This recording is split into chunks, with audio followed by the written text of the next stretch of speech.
High friends, how are you? Firefighter কৌশিকের চ্যানেলে আপনাদের সবাইকে স্বাগত। আজকে একটা নিউ ভিডিও নিয়ে চলে এসেছি, নিউ ইনফরমেশান। যেটা হচ্ছে একটা ডিজেল ইঞ্জিন আপনি কীভাবে স্টার্ট করবেন। জাস্ট ডিজেল ইঞ্জিন একটা আপনি কীভাবে স্টার্ট করবেন। এখানে দেখতে পাচ্ছেন যে প্যানেল বক্স ডিজেল ইঞ্জিনের, এখানে একটা স্টার্ট বাটন আছে অ্যান্ড স্টপ বাটন আছে।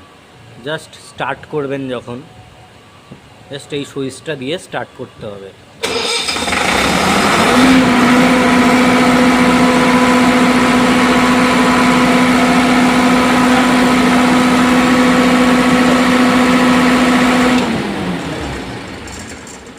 দ্যাটস মেশিন স্টপ হয়ে গেল। এটাই হচ্ছে ডিজেল ইঞ্জিনের স্টার্ট অ্যান্ড স্টপ বাটন। এখান থেকে আপনি স্টার্ট করতে পারবেন এবং স্টপও করতে পারবেন।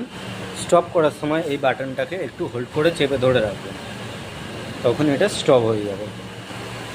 এভাবে আমরা ডিজেল ইঞ্জিনটাকে চালাতে পারবেন।